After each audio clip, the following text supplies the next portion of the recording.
इगतपुरीच्या विकासासाठी वंचिताची गर्जना सुजातदादा आंबेडकरांच्या उपस्थितीत सभा गाजली. इगतपुरी नगर परिषद सार्वत्रिक निवडणुकीसाठी वंचित बहुजन आघाडीचे उमेदवार तसेच नगराध्यक्ष पदासाठी पहिल्यांदाच वंचित बहुजन आघाडीचे उमेदवार निवडणुकीच्या रिंगणात आहे.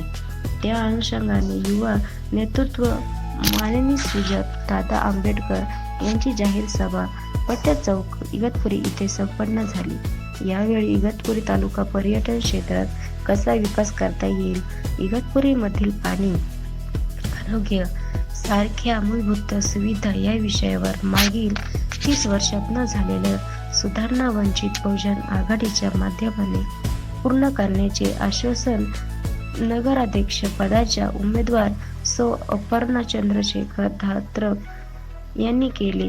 या सभेच्या वेळी जिल्हा अध्यक्ष चेतन दादा गांगुर्डे देखील उपस्थित होते.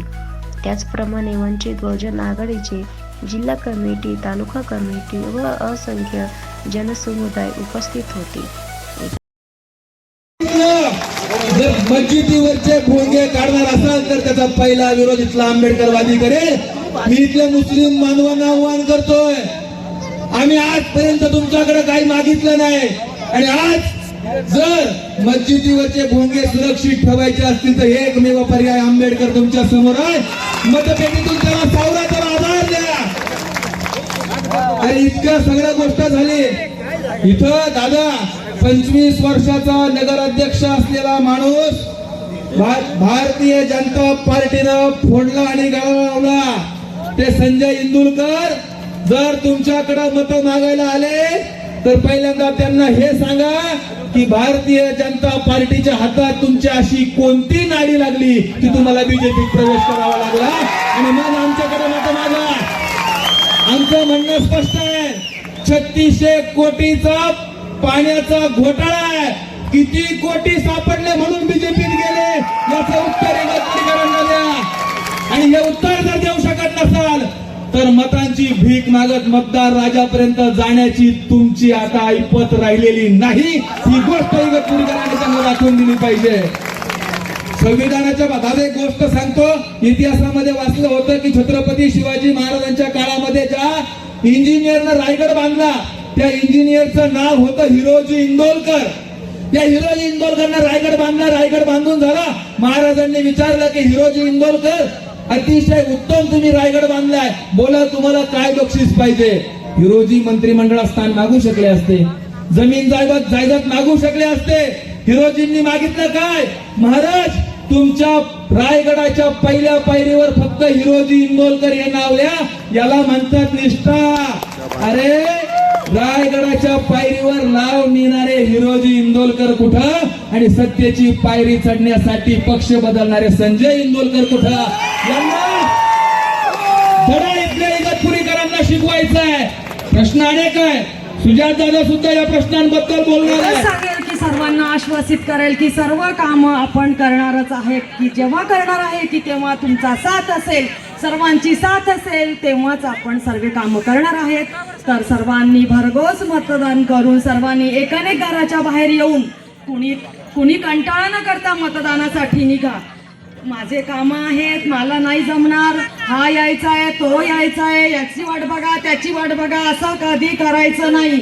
आपल्याला डॉक्टर बाबासाहेब आंबेडकरांनी सांगितलेलं आहे, मतदान करा, मतदान करा, मत विकू नका. तर विकल्या जाऊ नका. जर विकल्या गेले तर इथे संपले. पुढचा विकास परत 25 ते 30 वर्ष जो रखडलेला आहे, जो मी सगळ्या इगतपुरी शहरामध्ये जाऊन बघते आहे, तर माझ्या डोळ्यात अक्षरशः पाणी येते आहे. पवारनगर असेल, जोगेश्वरी असेल, कुठले नावं घेऊ, कुठल्या प्रभागांची मी नावं सांगू तुम्हाला. आता मला पण इतकी चीड येते या विषयाची की मला असं वाटतं की मी काय करू तुमच्यासाठी आणि काय नाही. असं इगतपुरी नगर परिषद 2025 वंचित बहुजन आघाडी अशा तुफान ताकदीने या ठिकाणी निवडणूक लढत आहे. आपल्या नगर अध्यक्ष पदाच्या उमेदवार सौ अपर्णा चंद्रशेखर धात्रक व आपले नगरसेवक आणि या विजय संकल्प सभेला संबोधित करण्यासाठी या महाराष्ट्राच्या युवा प्रेरणास्थान दडाडीचं नेतृत्व सुजातदादा आंबेडकर या सभेला संबोधित करणार आहे. तसेच या मंचावर उपस्थित जिल्हा अध्यक्ष चेतनदादा गांगुर्डे, उत्तर महाराष्ट्राचे अध्यक्ष वामनदादा गायकवाड, उर्मिला गायकवाड, उपस्थित सर्व मान्यवर, उपस्थित सर्व मतदार बंधू आणि भगिनींनो, मी इगतपुरी तालुक्याच्या वतीनं सुजाता आंबेडकर सर्व पदाधिकारी यांच्या तालुक्याच्या वतीने मी या ठिकाणी स्वागत करतो.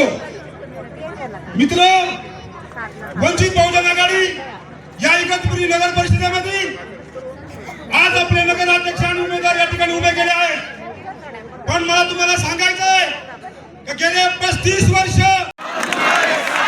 सुजाता आंबेडकर तुम आगे बढ़ो.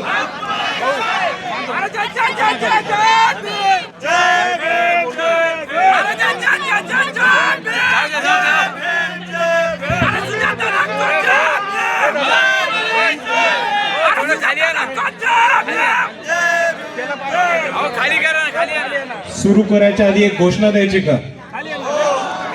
डॉक्टर बाबासाहेब आंबेडकरांचा, डॉक्टर बाबासाहेब आंबेडकरांचा, छत्रपती शिवाजी महाराज की, छत्रपती शिवाजी महाराज की, छत्रपती शाहू महाराज की, छत्रपती शाहू महाराज की, महात्मा ज्योतिबा फुलेंचा, महात्मा ज्योतिबा फुलेंचा, नारे तकबीर, नारे तकबीर, जय जय जय जय जय भीम, वंचित बहुजन आघाडीचा, बाळासाहेब आंबेडकर तुम आगे बढ़ो.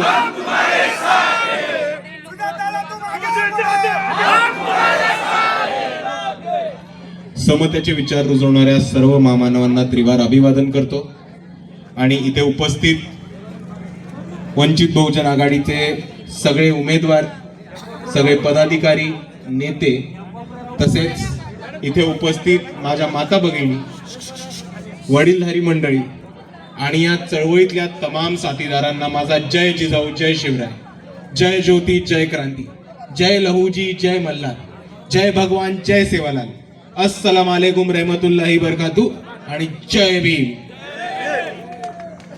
मित्रांनो, आपण आज इथे जमलोय तर स्थानिक स्वराज्य संस्था नगर परिषदेच्या निवडणुकीसाठी. आणि मला असं वाटतं आणि आपल्या सर्वांना हे सांगायचं आहे की नगर परिषदेच्या निवडणुका, नगरपालिकेच्या निवडणुका, जिल्हा परिषदेच्या निवडणुका, पंचायत समितीच्या निवडणुका या आपल्या आमदारकी आणि खासदारकीपेक्षा महत्वाच्या निवडणुका असतात, हे आपण सर्वांनी समजून घेतलं पाहिजे. आणि त्याची कारणं बरीच आहेत. आणि त्याचं एक महत्वाचं कारण म्हणजे की आपल्या गल्लीमधला, आपल्या वॉर्डामधला, आपल्या गावामधला जर आपल्याला विकास घडवायचा असेल आणि जर आपल्याला आपल्याच गावामध्ये, आपल्या गल्लीमध्ये बदल आणायचा असेल तर आपल्याला आपल्या हक्काचा आणि आपला नगरसेवक निवडून आणणं अतिशय गरजेचं आहे, हे आपण समजून घेतलं पाहिजे. लोकसभा होऊन 1.5 वर्ष झाली, विधानसभा होऊन 1 वर्ष झालं आणि तेव्हापासून आपले आमदार खासदार आपल्या गल्लीमध्ये आलेत का? कधी येऊन विकासाचे कामं बघितली आहेत का? कधी कामाची योजना आपल्यापर्यंत पोहोचवायचा प्रयत्न केलाय का? किंवा एक साधं काम आहे इकडच्या निवडून आलेल्या मेंबर्सचं की तुमच्या समोर उभं राहणं आणि तुम्हा सर्वांना म्हणणं की तुमच्या मतामुळे मी निवडून आलोय, तुम्ही मतदान केलं म्हणून आमदार झालो, तुम्ही मतदान केलं म्हणून खासदार झालो. पण आता तुमच्या मतांनी मी निवडून आलोय तर तुमची मी कशी कामं करून देऊ, तुमची कशी सेवा करू, तुमच्या समस्या काय, तुमचे प्रॉब्लेम्स काय, हे एकदा तरी आमदारांनी खासदारांनी विचारलं का? नाही. आमदार खासदार ही वरची लोक असतात, ती आपल्या गल्लीमध्ये येत नाहीत, ती आपल्या गावामध्ये येत नाहीत, ती आपल्या वॉर्डामध्ये येत नाहीत. आणि इकडच्या नागरिकांच्या समस्या काय, इकडच्या लोकांचे प्रश्न काय आणि ते कसे सोडवू शकतो ह्याच्याकडे त्यांचं लक्ष नसतं. त्यांना कॉन्ट्रॅक्ट घ्यायचे असतात, त्यांना ठेके घ्यायचे असतात आणि जर भाजपचा असला तर त्याला जातीचं आणि हिंदुत्वाचं विष पेरायचं असतं, हे आपण समजून घ्या. दुसऱ्या बाजूला आपले जे नगरसेवक असतात, आपले नगरसेवक हे आपल्याच एरियामध्ये, आपल्याच वॉर्डामध्ये राहणारे असतात, आपल्या हक्काची लोक असतात. आणि जर आपल्याला विकास घडवायचा असेल तर आपल्याला नगरसेवक निवडून देणं खूप महत्वाचं आहे, हे आपण समजून घ्या. कारण तुमच्या दैनंदिन जीवनामध्ये जे प्रश्न असतात, तुमच्या रोजच्या जीवन मरणाचे जे प्रश्न असतात, रोजच्या आयुष्यातल्या ज्या समस्या असतात, त्या समस्या जर कोणाला समजत असतील आणि त्याच्यावरती कोण ऍक्शन घेऊ शकत असेल तर ते आपले नगरसेवक आहेत, हे आपण समजून घ्या. आमदार खासदारांचे वरचे प्रॉब्लेम्स बरेच असतात, पण आपल्या जीवन मरणाचे, आपल्या वॉर्डामध्ये, आपल्या गल्लीमधल्या ज्या समस्या आहेत त्या सोडवून हव्या असतील तर आपल्याला आपल्या हक्काचे आणि आपले कामं करणारे नगरसेवक निवडून आणायला लागतील, हे आपण समजून घेतलं पाहिजे. आणि जर आपण बघितलं तर आपल्या इकडे समस्या भरपूर आहेत. असं नाही की इगतपुरीमध्ये समस्या नाही. इगतपुरीच्या लोकांकडे भरपूर प्रॉब्लेम्स आहेत, भरपूर समस्या त्या रोज सामोरे जातात. रस्त्याचा मोठा प्रॉब्लेम आहे, पिण्याचा पाण्याचा मोठा प्रॉब्लेम आहे, नाल्यांचा, ड्रेनेजेसचा, गटारांचा मोठा प्रॉब्लेम आहे. आणि ह्या प्रॉब्लेम वरती जर आपल्याला ऍक्शन करायची असेल तर आपल्याला एकच उपाय, तो म्हणजे आत्ताच्या सिटिंग लोकांना आउट करा आणि वंचित बहुजन आघाडीला इन करा.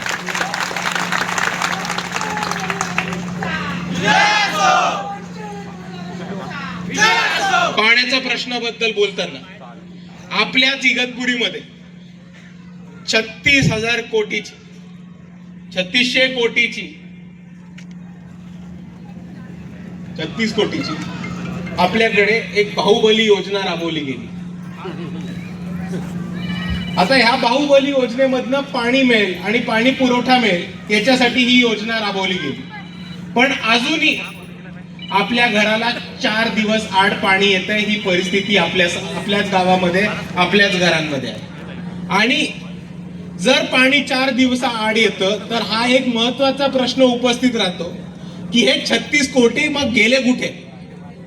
36 कोटी सरकारकडनं आले, निधीमध्ये मंजूर झाले, अधिकाऱ्यांनी सही केली, शासनाने मंजूर झाले आणि सरकारच्या तिजोरीमधनं 36 कोटी निघाले. पण ते पाणी पुरवठ्यामध्ये गेले नाही, ते इकडच्या पाईपलाईन टाकण्यामध्ये गेले नाही, सिंचन योजना उभारण्यामध्ये गेले नाही आणि आपल्या घरोघरी पाणी पोहोचवण्यामध्ये गेले नाही. मग हे 36 कोटी गेले कुठे? 36 कोटी गेले कुठे? करप्शन, भ्रष्टाचार, सरळ सरळ मुद्दा आहे. बरोबर बोलले ताई. 36 कोटी सरकारकडनं निघाले आणि 50 खोक्यासारखे हे सुद्धा खिशात टाकले. ही परिस्थिती आपण सर्वांनी समजून घ्या की आज आपण इगतपुरी हे शहर बघितलं तर हे एक मध्यवर्ती शहर आहे. आपल्याला समृद्धीची कनेक्टिव्हिटी आहे, हायवेची कनेक्टिव्हिटी आहे आणि रेल्वे लाईनची कनेक्टिव्हिटी आहे. आणि इतर ठिकाणी आपण बघितलं तर जे मध्यवर्तीचं शहर असतं तिथे नॅचरली डेव्हलपमेंट होते, तिथे वाहतूक वाढते, लोकांचा प्रवास वाढतो आणि त्याच्यामुळे एक पैशाचा इन्कमिंग होतो, व्यवहाराचा इन्कमिंग होतो. पण आपल्या इकडे अशी कोणतीही परिस्थिती नाहीये, हे आपल्याला प्रामुख्याने दिसतंय, ठळकपणे दिसतंय. 5,000 लोक दिवसाला मुंबईला MST तर्फे प्रवास करतात. 5,000 लोक रोज ट्रेन पकडून मुंबईला जातात, त्यांची नोकरी करतात आणि परत ट्रेन पकडून इगतपुरीमध्ये येतात. आणि ही परिस्थिती आहे कारण इगतपुरीमध्ये आज रोजगार उपलब्ध नाहीये, हे आपण समजून घेतलं पाहिजे. पण तुम्ही प्रत्येक मध्यवर्ती ठिकाण बघा, जिकडनं समृद्धीसारखा हायवे जातो, नॅशनल हायवे जातो, NH चा हायवे जातो आणि एक मोठी रेल्वे लाईन जाते, तिकडे माल धक्क्याचा रोजगार उभा राहतो, ट्रान्सपोर्टेशनचा रोजगार उपलब्ध होतो. त्याचबरोबर वेगवेगळे व्यवसाय उपलब्ध होतात, वेगवेगळे व्यवसाय उभे राहतात आणि ह्या व्यवसायामधनं आणि ह्या सगळ्या बिझनेसमधनं एक रोजगार निर्मिती होते, हे आपण सर्वांनी समजून घ्या. पण इथे आपल्या इगतपुरीमध्ये कोणत्याही प्रकारची रोजगार निर्मिती झाली नाही, कोणत्याही प्रकारचा रोजगार उपलब्ध झाला नाही आणि त्याच्यामुळे आपल्याच इगतपुरीमध्ये 5,000 पेक्षा जास्त लोकांना रोज ट्रेन घेऊन मुंबईला प्रवासासाठी जायला लागतं. आणि जर आपल्याला ही परिस्थिती बदलायची असेल तर आता जे सत्तेमध्ये पैसे खाणारे, खोके खाणारे बोके बसले आहेत, त्या बोक्यांना आपल्या सर्वांना बाहेर काढायला लागणार आहे, हे आपण सर्वांनी समजून. कारण आज इगतपुरी बघितली तर इगतपुरीमध्ये डेव्हलपमेंटसाठी प्रचंड स्कोप आहे, इगतपुरीमध्ये डेव्हलपमेंटसाठी प्रचंड पोटेन्शियल आहे. पण पोटेन्शियल कोणामध्ये नाहीये तर आज जे सत्तेमध्ये बसलेत त्यांच्यामध्ये पोटेन्शियल नाही, आणि त्याच्यामुळे इगतपुरीचा विकास हा इतके वर्ष रखडला गेलाय हे आपण सर्वांनी समजून घेतलं पाहिजे. आता चेतन दादा म्हणाल्या, ताई सुद्धा म्हणाले की पर्यटन स्थळ हे आपण इगतपुरीला बनवू शकतो, आणि पर्यटन स्थळ ह्याचं महत्व सुद्धा आपण समजून घेतलं पाहिजे. पर्यटन स्थळ जर इगतपुरी घोषित झालं तर पर्यटन स्थळाचा एक वेगळा निधी आपल्याला उपलब्ध होतो. त्या निधीमधनं विकास होऊ शकतो, शहराचं सुंदरीकरण सुशोभीकरण होऊ शकतं. त्याचबरोबर वेगवेगळे टुरिस्ट स्पॉट्स उघडले की हॉटेल्स, रेस्टॉरंट्स, त्याचबरोबर वेगवेगळे व्यवसाय, आणि त्या व्यवसायातनं इकडच्या युवकांसाठी आणि इकडच्या नागरिकांसाठी रोजगार हा उपलब्ध होऊ शकतो. तर आपण समजून घ्या, मुद्दा एकात एक गुंतलेला आहे. जर विकास करायचा असेल, जर विकासाचं चक्र इगतपुरीमध्ये फिरवायचं असेल तर ते फिरवणं सोपं आहे. त्याला फक्त एकच गोष्ट पाहिजे की इच्छा.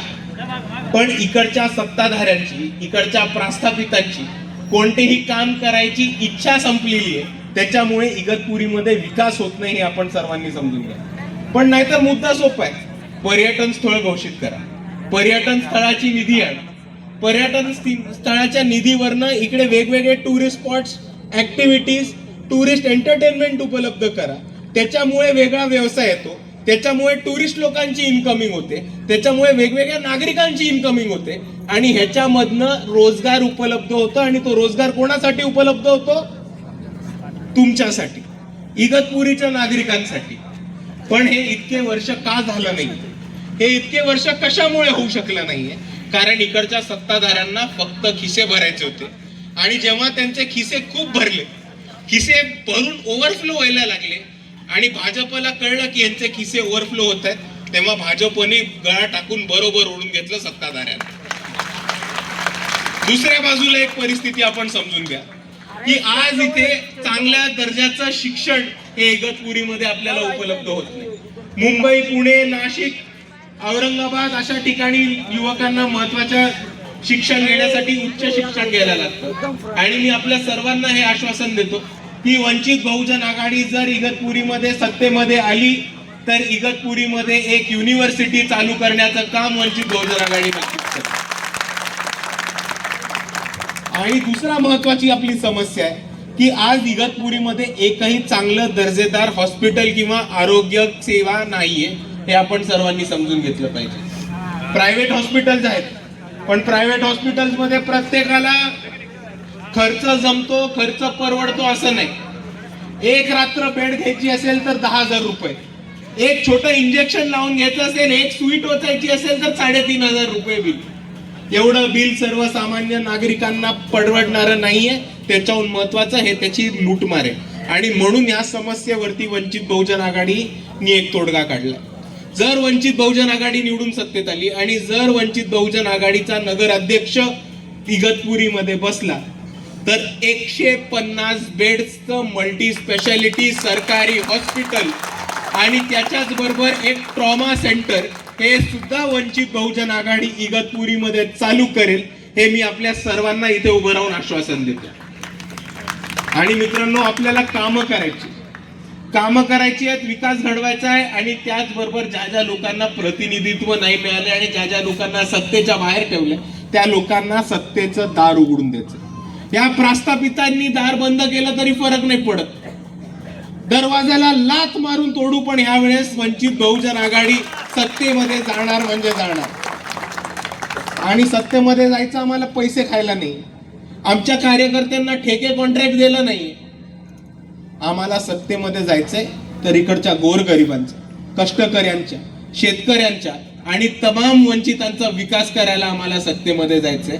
आणि हे आपण समजून घ्या की सत्तेमध्ये वंचित बहुजन आघाडी गेली की एक वेगळा पॅटर्न निर्माण होतो आणि एक सत्तेचं वेगळं पॅटर्न निर्माण होतं. तुम्हाला अकोल्याचं छोटं उदाहरण देतो.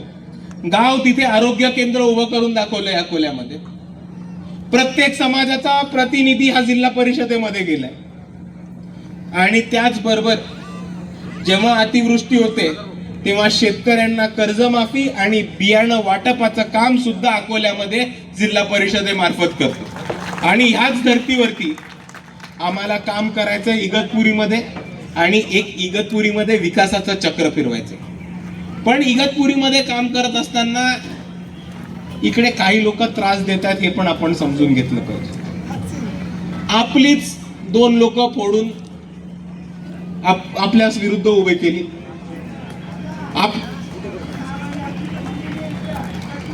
आपल्यामधली लोक फोडून उभी केली. समोरच्यांना उमेदवार नाही मिळत. इथे वंचित बहुजन आघाडीकडे उमेदवारांची लाईन लागली अशी परिस्थिती आहे.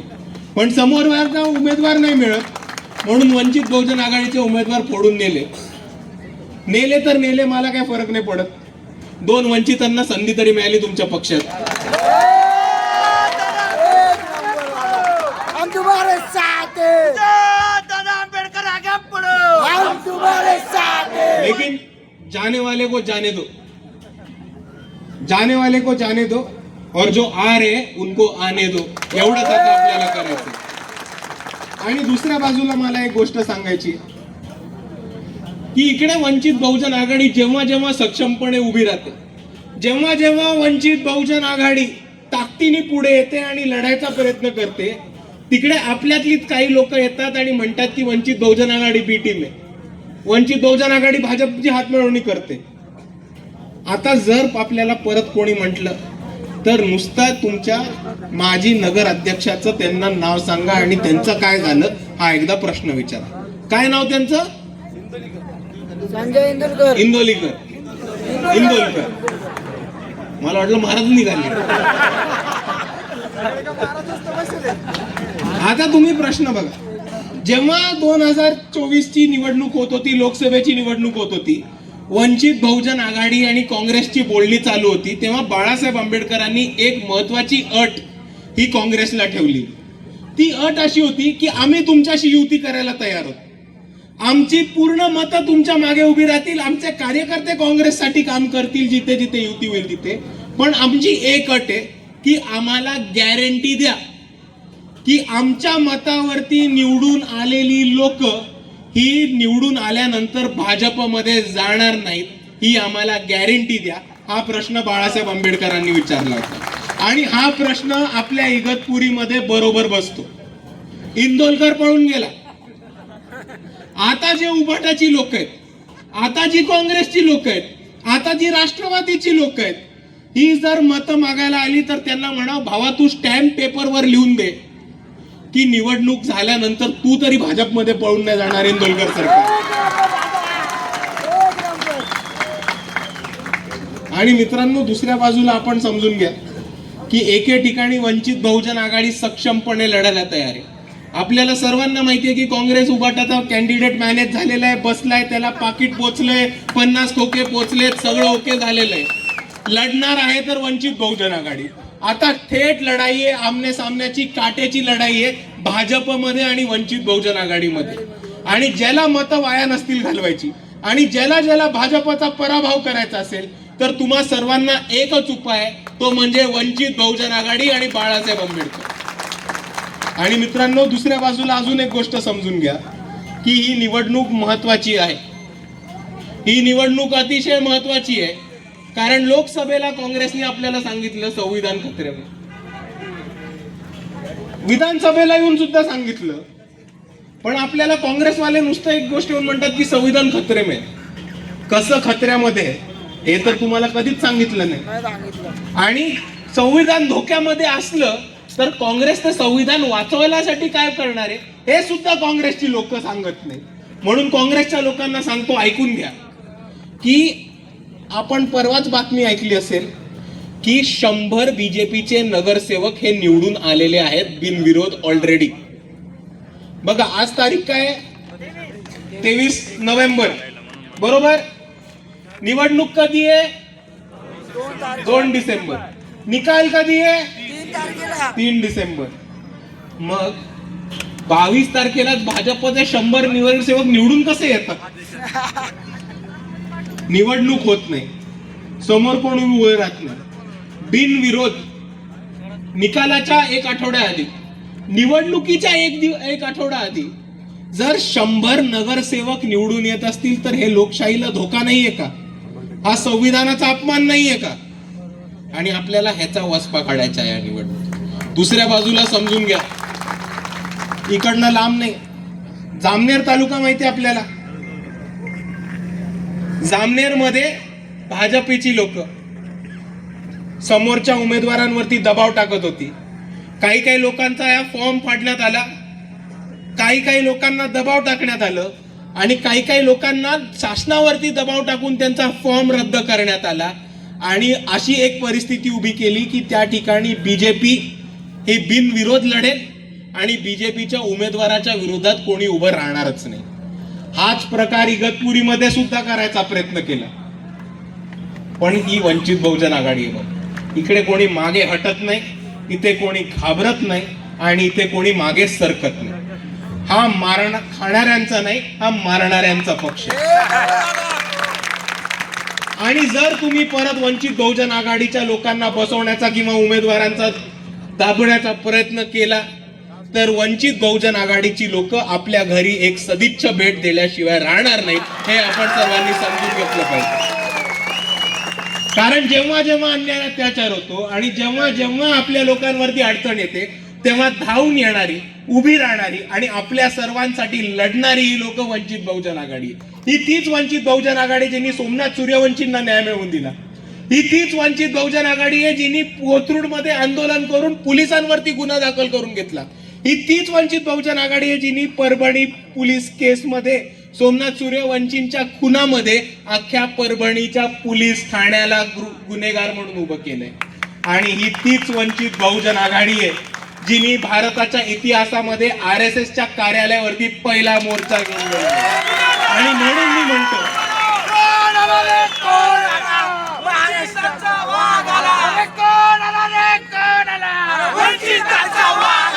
आणि म्हणून मी म्हणतो की जर भाजपला कोणी लढणार असेल, जर भाजपला कोणी अंगावरती घेणार असेल आणि जर भाजपला कोणी शिंगावरती घेऊन फेकणार असेल तर ते वंचित बहुजन आघाडी आणि अजून कोणी नाही. जेव्हा कोणत्याही समाजावरती, कोणत्याही धर्मावरती अन्याय अत्याचार होतो तेव्हा सगळ्यात पहिले वंचित बहुजन आघाडी उभी होते.